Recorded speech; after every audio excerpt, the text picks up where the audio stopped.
Hello,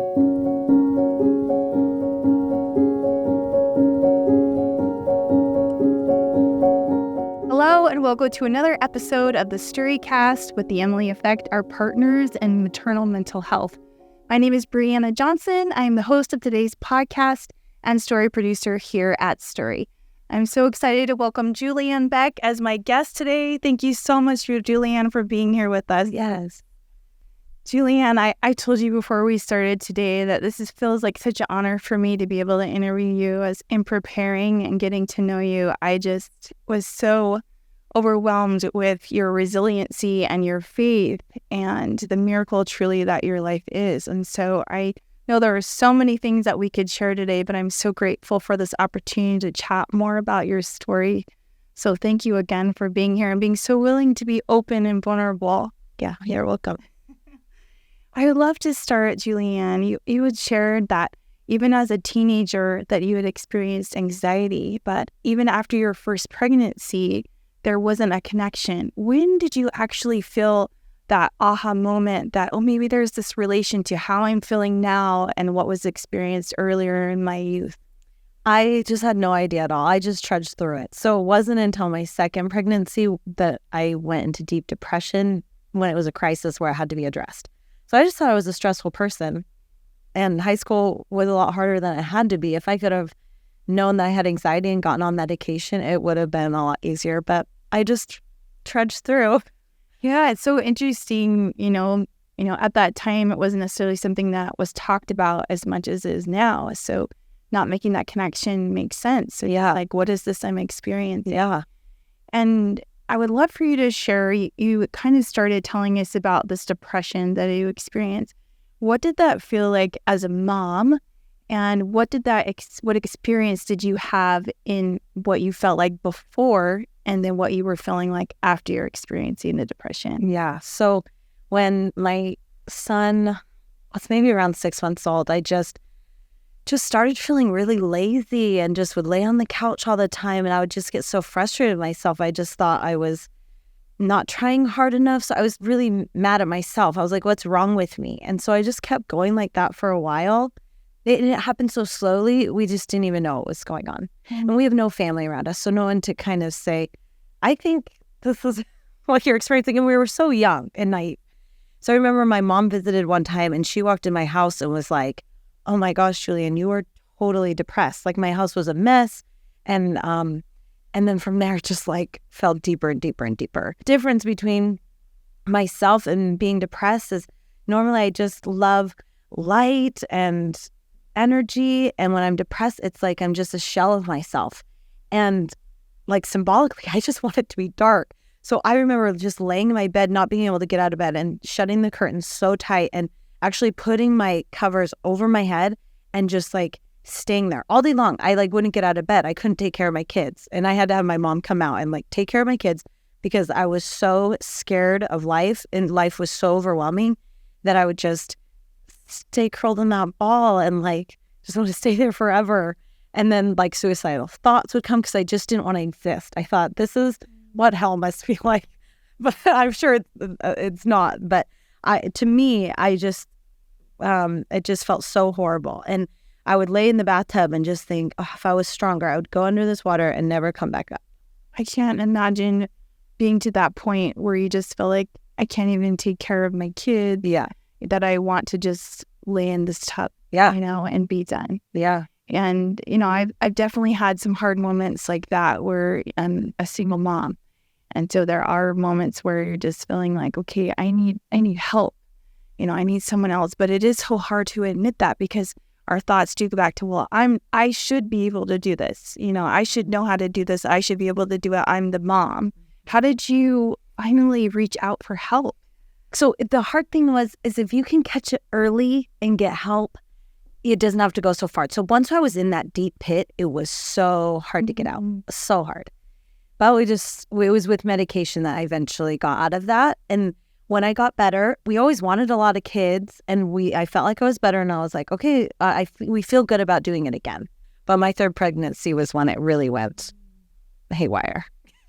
And for you, I'm sure there were a lot of discussions about, do we have another baby? Yeah. You know, what's that going to look like for me? Well, tell me about those conversations you had with your husband. So we both felt like we could, and I wanted it so badly. So we said, okay. I got on an antidepressant, and we didn't know that I had bipolar. So this antidepressant actually pushed me into a mania. I was so high that I just started to get out of touch with reality. And so I would think I could do amazing things, and it just was a facade. It was all fake, but like I thought I could play the piano. I would just go wildly on the piano, and I don't know how to play the piano. I would just go wildly on it. And to me, like, this is how off my brain was. It sounded like it was these beautiful compositions. And then I would type wildly on the computer and think I was coding, like making secret code. Like the movie Beautiful Mind. That movie's really hard for me to watch because it hits so close to home, because it's so confusing to think something is so real and then have to step back and be like, no, this isn't real. And it wasn't until I started getting healthy that I could go to my husband and be like, okay, was that real? And he'd be like, no. And then I'd have to like rewire my brain, because that was my reality, and be like, oh, okay. And try to go through that. And I wouldn't sleep, and I was doing crazy things that were super embarrassing. And it was just wild. And so I got to a point where I had to be hospitalized because I was so out of touch with reality. And that was a really scary experience, going into the hospital, because I thought that all the doctors were trying to hurt me. And so I was like yelling and screaming for my life and kicking and hitting because they were taking my vitals, but I literally thought they were hurting me because I was so out of it. And so I would look to my mother-in-law and be like, why are you letting them do this to me? I was so confused. So I had all the bracelets on, like, harm to self, harm to others, like, watch out. And they put me in this room that had no door handle, and I just thought I was trapped. I would bang on the door and yell on the door and then sit on the bed and then do it again. I mean, I don't know how all night long I was in that crazy state. So I was admitted into a mental health care facility, and I ended up staying there for several weeks because we just couldn't get under control. So the depression was still there, but I would go up and down and up and down. I had to be away from my kids. We live in Utah, and we actually went to a hospital in Colorado. That's where my husband's family lives. So they were taking care of the kids. I was in the hospital, and my husband was flying back between Utah and Colorado to try to work, and then to come see us and visit me. I mean, it was just such a terrible time. But if our family carried us through. Yeah. But my daughter, it was like 6 months, she just had to stop. I just went to the hospital, gone. My daughter, Reagan, she was 4, and she would just have this picture of her mom and like look at her at night and cry, and see McKinley sleeping in the crib. They shared a room, and just cry. And I just wasn't there, but I couldn't be. I just had to get help, and I was willing to stay there because I wanted to get help. Like, there was actually a time I came back and I went back in, and I wanted to as my choice because I was like, I'm scared. I'm not better. Like, I still need help. Yeah, I mean, I'm like, didn't breathe for the last 3 minutes. You're sharing the story and just all of the things that happened, and looking at you now, and hearing everything that you're saying, it's really hard to think that's the same person. It's really hard to wrap your mind around that. And I'm sure it was for you and for your husband to really understand, like, what is happening. Oh my gosh, my husband would be like, I don't know that I'm ever going to have Julie back. Like, he would just have to say that to himself. And he would say, every night I would hope that tomorrow would be the day. And people say that to me now. I can't believe you were so depressed, because depression was just as bad. I mean, mania was kind of out in public, but depression was just your suffering alone inside.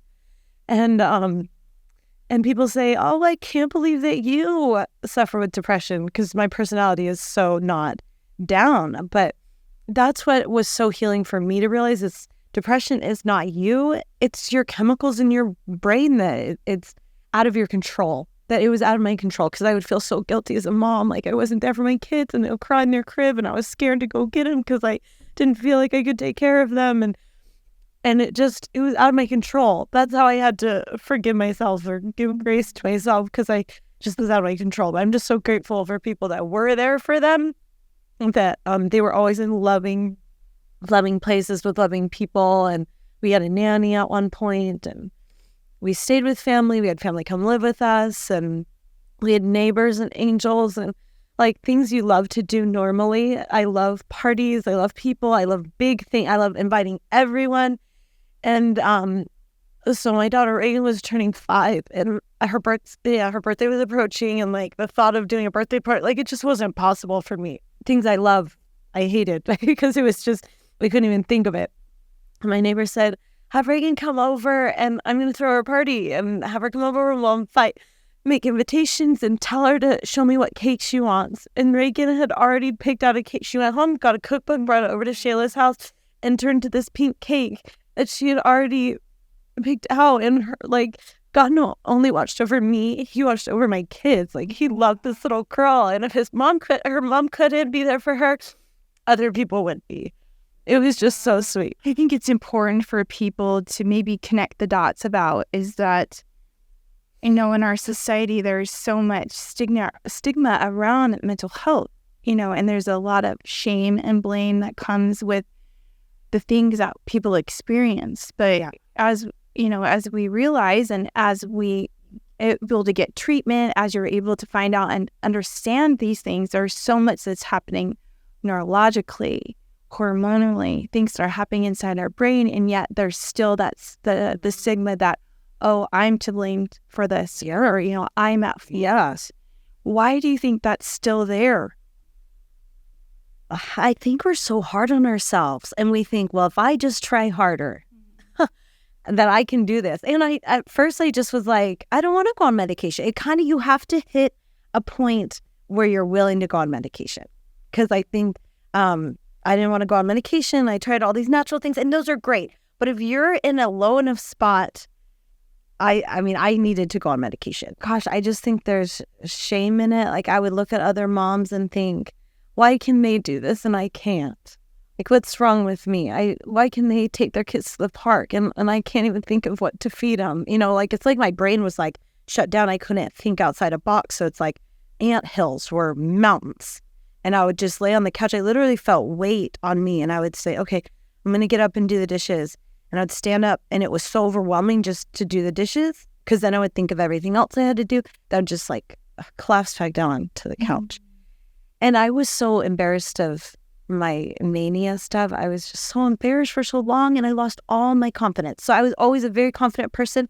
And then when I struggled with mental illness, I thought, well, I'm just not as good as everybody else. I literally just thought, and I knew we were going to be moving, and I thought, man, when I move, I'm not going to tell anybody that that I'm crazy, because I just want them to think I'm a normal person. I thought that would make me a better person if I was a normal person.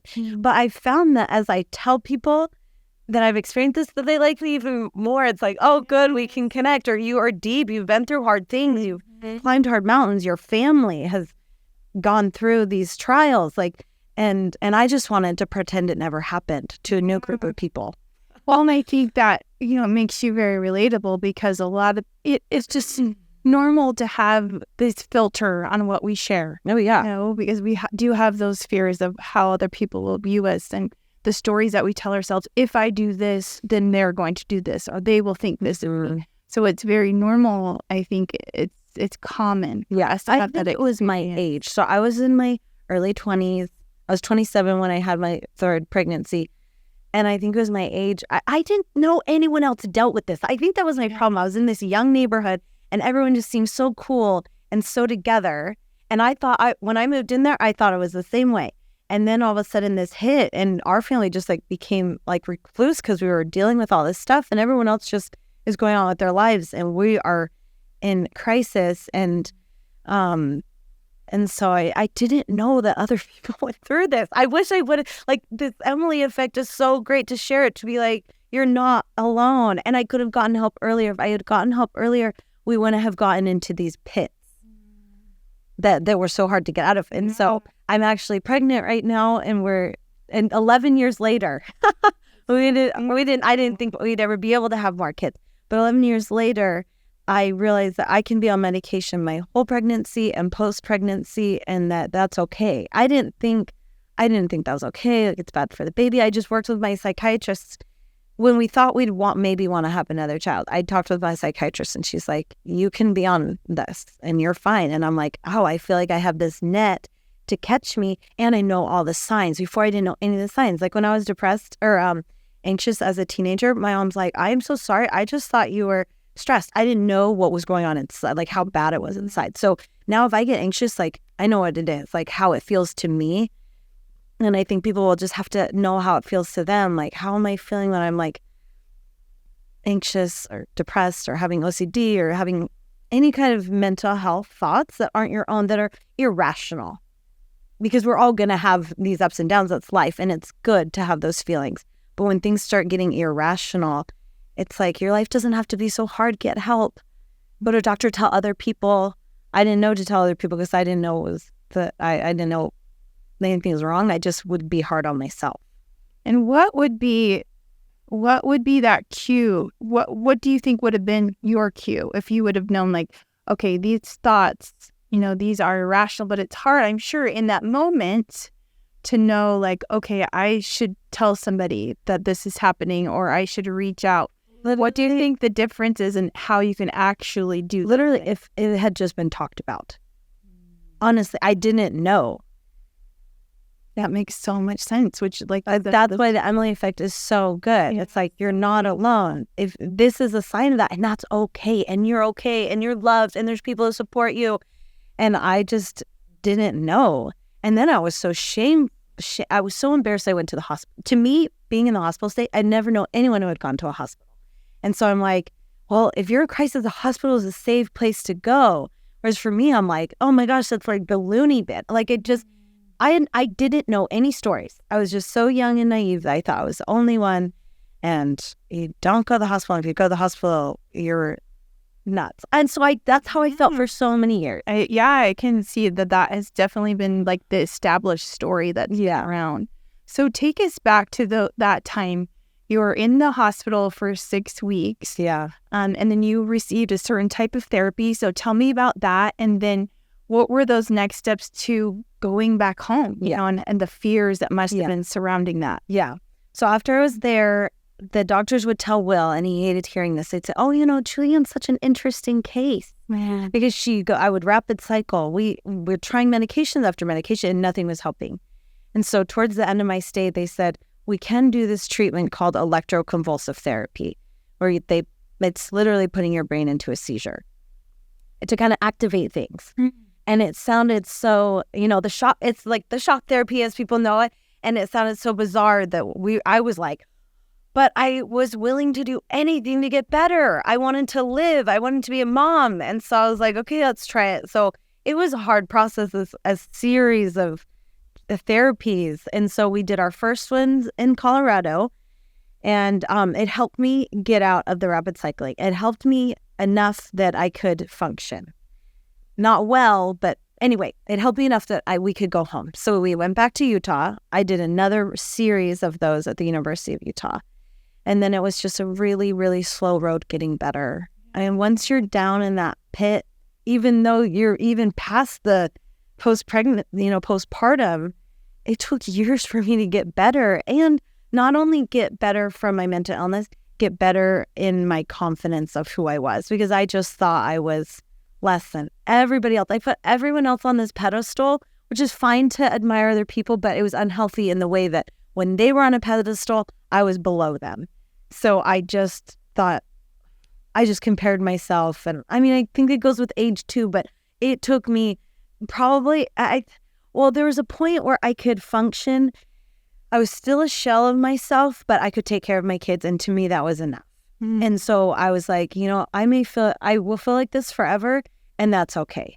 And so when I started feeling a spark of myself, because I would go to my psychiatrist every month and be like, I still don't feel good, try something else. And that's what Will loved, that he was like, I'm sticking with you because you are trying. And if this doesn't work, you'll try something else, and we'll just try something else. And so eventually I'm on 3 different medications. So we had to do like a mix. Like my psychiatrist is so good. I really recommend psychiatrists and not just a family practice because they are specialized in it. So anyway, we finally found this 3 medications that I'm on and the right doses, and I started feeling spark of life, because that's what I felt like depression was. It was like a lack of life. And so I started feeling me again, and I couldn't believe it. I would drop to my knees like several times throughout the day and just be like, God, I can't believe I feel alive. Thank you, thank you. It's like having the flu and then getting better and being like, oh, good, I can run again. Mm-hmm. This was like being out for years and then being like, oh my gosh, I'm still in there. Like I like see pictures of myself and I'm just like this blank. Like I want to cry when I look at the picture because I remember the state I was in. It just was not me. But it just took time that's the thing. It just took time. So just hang in there. And I just hung in there, and slowly we got our life back. And it's just gone like this. And now like this. I mean, with our having a baby, it's just, there's so much ahead of you that I couldn't have seen. I just thought it was enough that I could take care of my kids. And it's so hard when, anyone's in that space where they're feeling like change isn't coming fast as you want it, or you're not able to recognize it. It does. Every day feels so long. Yeah. Every hour feels so long. Yeah. But to be able to move forward, what do you think kept you going on that path? I mean, my family and my faith. I keep going. I'll just persevere. What were those little moments that you experienced on that path that helped you to understand, okay, I am getting myself back. I am repairing and reclaiming things from that period of time. It was kind of like, I can do this moments. Because I used to just think, well, I can't. Everyone else can, and I can't. And that's the worst mantra to have. And so how I would wildly play the piano, and it was hilarious. I mean, I would move and get so into it. I mean, people watching, it was insane. But I learned how to play the piano for real. Learning an instrument. I played the flute, so I knew how to read music. But taking the time to practice and practice and practice and practice, I learned it for real. And so I can play very simply. But I loved Adele. And so I had gotten this Adele book when I was manic. And I remember putting it on the stand and being like, why can't I read this? And I was like, oh, okay. It didn't click to me like, you don't know how to play the piano. I just was like, I don't know why I can read this. Just take it off and I'll do my own compositions. That's genius. But when I could actually play my favorite Adele song, I was like, wow, this is real. And real life is slow and hard work. And mania was just out of it. You just thought you could do anything, but there was nothing behind it. So that was good. I remember you had said that there was a moment at Barnes & Noble, because when you had kind of in this mania, you spent a ton of money, and you spent like stacks of books. So Noble. Anything you love, mania like shoots at like 1,000%. So I love children's books, especially. I love to read to my kids. So I went to Barnes & Noble and just bought like so many books. I mean, you wouldn't even believe. So when I was picking up the pieces of my life, I started going through this room where I had all this crap I had bought, and I would start returning it to places. So I remember being especially embarrassed going to Barnes & Noble because I'm just like, okay, this stack and this stack. I mean, it was insane. And I looked I always felt like I had to apologize for everything. And now I'm like, I don't need to apologize for anything, but I was still so embarrassed. So I was like, I'm so sorry. I have all these books. I'm bipolar, and I did this crazy spending spree. And the guy looked at me and he said, you know what? I have bipolar too. And I was like, what a tender mercy from God. Out of all the people that could have been working that day, he sent me someone that would understand it at that moment. That's what I needed. And I just felt not judged and just said, okay, let's get our money back. Yeah, you just felt seen at that moment. We could connect and say, me too. Yeah, that's so important. I feel like being able to have someone on the other end of your conversation, or, on the other end of where you are, being able to say that, like, me too, I understand what you're going through. Yeah, and it's okay. It's mine. Yeah. And you had that experience when you moved into your neighborhood. I love that story. There were so many people, because tell us. Oh my gosh, this is so cool. So like I said, I thought when I move, I don't want to tell anyone. Well, God quickly told me, no, you need to, you've gone through this to share this. But it didn't mean it was easy. And so I remember going to church that first week. We moved to a little town of Salem. And I felt sick because I was like, I don't know anybody. My last word, I just know everybody, and they had known our experiences. So I walk in here and just was like, okay, new people. But anyway, I made some good friends, and I started sharing my experience. And my one friend Tasha said, have you heard of Emily Dykes? And I said, no. And she said, oh, she lived here in Salem, and she told me Emily's story. And she told me about the Emily effect. And I thought, I have moved into this tiny community who loves everybody. I mean, you hear about the effect she had on people. Everybody loved her. And she had postpartum mental illness. And I was like, I could not have gone to a safer haven than to this town that had Emily. And here I am, and nobody's going to judge me. They're just going to wrap their arms around me like they want to do, which they could do with her. That when I heard that first time, I mean, just tearful of just how good God is. Yeah, you know, out of all the places we could have gone, we went to the place where Emily was, and I had not even ever heard her story. And then a connection is her sister Megan, who does all the Emily effect. We had spent a semester in Nauvoo in college together, and so it was just all these connections, and yeah, it's so special. It is, and just thinking about you being able to share your story today, I know that your story is very unique, and there is so much on a spectrum of people's experiences and these perinatal disorders. But there are principles that you shared with us today that apply to anyone's story. I would love for you to speak to that, to someone who maybe we're listening to your story. I'm like, well, I haven't had it to that extent, so I don't need to ask for help, or my story isn't valid because there's other people that, have it in a different way than I do. So what would you say to that person who is thinking, well, mine isn't as bad or whatever, so I don't need to ask for help, or I don't deserve the help that is there? I say reach out. If you are feeling off, then something's off. And so ask other people. And there is so much out there. There is so much tools out there, and there's so much support out there, and it doesn't have to be so hard. And so I think sometimes we think, I can do this, I just want to try harder.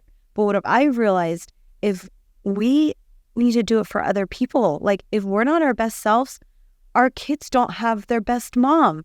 So if you don't want to do it for yourself, think, I want to do this because I want to be a helpmate for my husband. I want to do this because I want to be there for my kids. I can be my best self. So when I see people struggle, or when I think back and see how I struggled, I'm like, it doesn't have to be so hard. So kind of you have to humble yourself and say, I'm willing to go on medication, or I'm willing to go to counseling, or I'm willing to admit that something is not wrong with you. I'm willing to admit that something's off chemically. Now, sometimes it is easier to start, this as women, sometimes it is easier to start with the tendency to do it for someone else, and then sometimes our own value isn't seen right away. And so if that's where they need to start, I can see that. But you've expressed to us that your confidence in doing this for yourself became its own part of your journey, and probably the most important part. And that was kind of towards the end, like only 2 years ago. I love being social and so active. And so I just was involved in so many things. And I had the thought 2 years ago really clearly that I needed to pull back from stuff and hone in on myself. And I didn't realize that I had to heal from this traumatic time. I didn't know that it was like a trauma in a way. And when I pulled back from stuff, I started journaling. And so all 3 kids were in school all day long. So I would just start journaling and realizing that I needed to give myself forgiveness. I guess I was carrying around guilt I didn't realize I had for not being there for my kids, and gaining my confidence back, realizing where I got my confidence from, that I needed to get it from looking up and not from looking around or trying to be what I thought I should be, because I was always trying to do stuff. Oh, my worth comes from what I do. And I didn't have for some reason, it always bothered me that I didn't work. I didn't want to work. I wanted to be a stay-at-home mom. But I would look at moms that worked and think, oh, they're so successful. It's like I wanted both. Like, you're so successful. And thinking that what I did, what made me who I was. And when I had that year, it was literally a school year where I stepped back and wrote my journal and realized that I was a daughter of God, and worse because of who I am, that it was so freeing. And that's when true confidence came. I feel like I'm more confident than I've ever been. And it was after that time that we felt like, because I was in a good enough spot, we felt like, hey, let's see if we can move forward and do this again. I always thought, like, I'm going to be empty nester when I'm really young. And what am I going to do? Because I always wanted a large family, and I felt like it was taken from me, that choice wasn't mine. I would love to explore that with you, 11 years later, with this thought of, oh, we're going to have another baby. What are the thoughts that you've had about that? What are some of the fears that you've experienced? Honestly, it has been the most peaceful experience because I feel like it's so right. And I would have never expected this curveball in my life because I just thought it wasn't. I thought, well, my life's over. I have mental illness. My life's over. So that's what I want to share is like hope. There's so much beauty on the other side that you can't even imagine. There's so much. But I thought, well, I have mental illness and that's it. But I had to heal for a lot of years. And then especially that year where I really had to heal inside. And like I used to not be able to talk about my mania stories. Now I can laugh, but my jaw would like shake when I would talk about it because it was still so humiliating to me. So I was able to heal up. And and so just having a child, I feel like is a full circle moment where we can do this with medication. And so I'm not really afraid at all because I can catch it quickly. Can go to my psychiatrist quickly. We have so much support. Like Will can work from home. We're just in such a different spot when we were young. It's just completely different. And then we have these kids, these older kids, 16, 14, and almost 12, who are just going to be involved with us and can be other hands. And we have this community who's like thrilled we're having a baby. And it's so fun.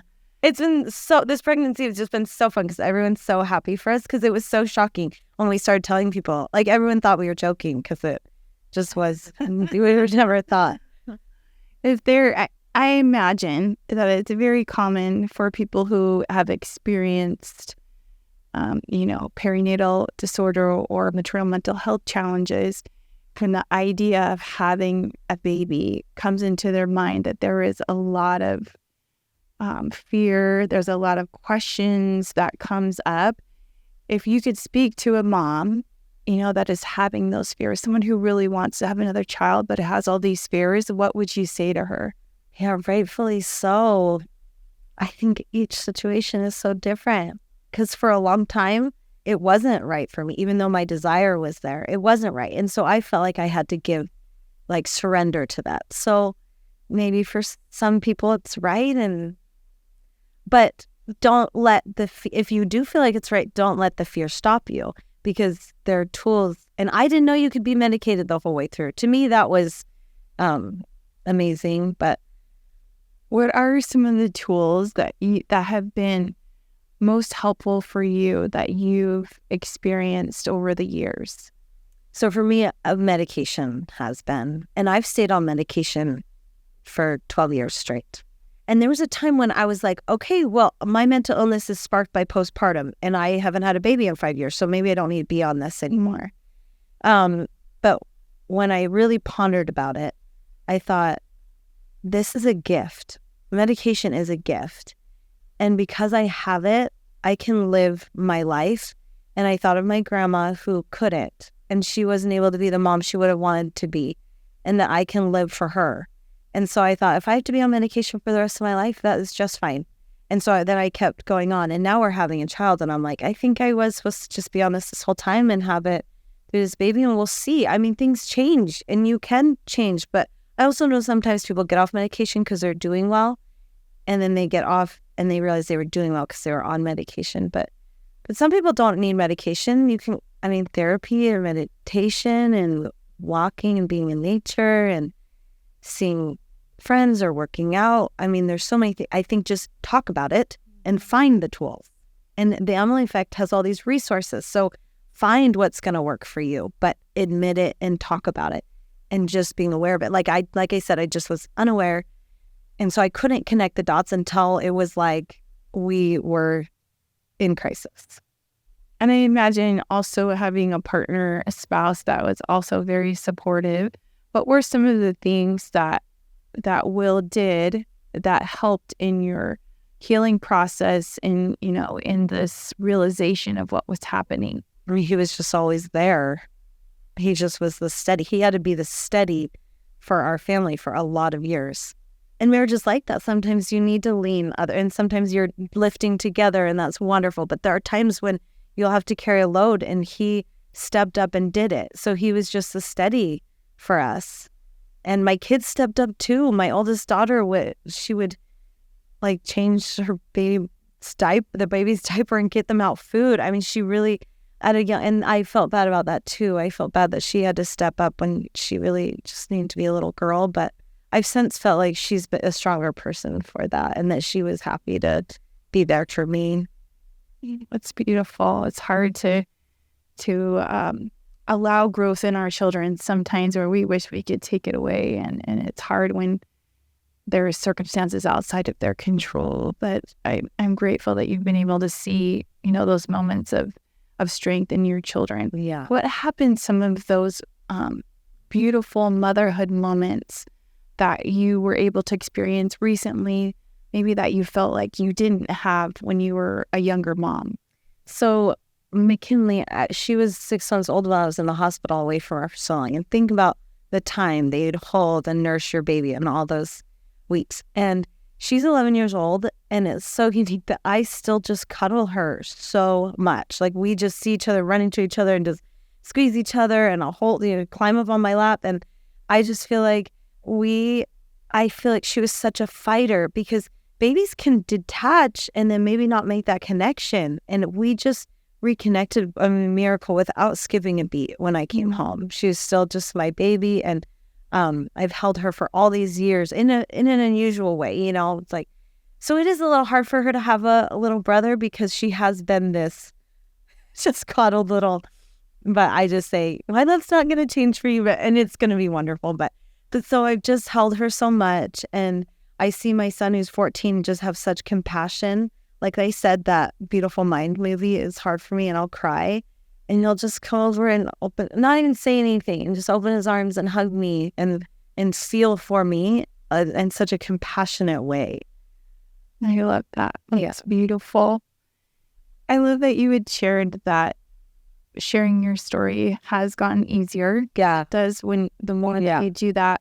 Why have you chosen to share your story? And even today on the podcast. Yeah, I feel like it gives it purpose and meaning. So I could just be a tragedy. I mean, those years were terrible, but I feel like it's a success story, and it can spread hope that no matter how bad it is, like, I didn't want to live. I could have died, and I want to share that hope. And if I went through all of that and didn't tell anybody, it would be like for naught. And so now I'm like, I don't want to go back in there and do it, but like, I am grateful now that I can be a voice for people and say it's okay, and you're not alone, and it doesn't make you any less of a person, which I felt for so long. And so that's beautiful, and I appreciate you doing that and sharing your story today. And do you believe that healing is possible for everyone? Yes. And sometimes it lasts so much longer for some. I mean, some people start their whole. I mean, I've come out of it, and that's a miracle. But sometimes you do just struggle. But I do think healing, it's treatable. That's what's amazing. And our technology and medical help today, it's like, it's treatable. And so I do think there's hope in healing. I do. I love that. And I hope, that word, I know we've referred to it a few times in the podcast today, but what does hope look like for someone who maybe is in the middle of something and can't quite see that beauty on the other side? What can hope look like for them? Because it's so hard. You think it'll never end. And you say, oh, well, it worked for you, but it won't work for me. I just think the sun will come out. I mean, and it's slow, but there's so much greatness on the other side. So just trust, even if you just have to say, everything's going to be okay. Everything's going to be okay. And just live day by day, and know that life just gets better and better if you're willing to try, because you can just give into it and just say, I'm just going to give into this. But keep trying, and it'll come. Yeah, that's beautiful. Keep trying. I think we tell that to ourselves a lot when we're in the middle of something.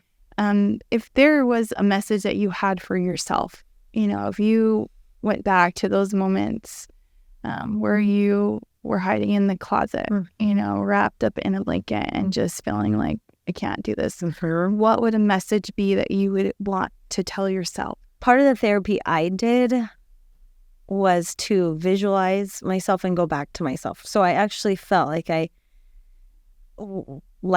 saw myself. So I was so scared of life. I was hiding in my closet, curled up in a blanket and tight because I just wanted to hide from life.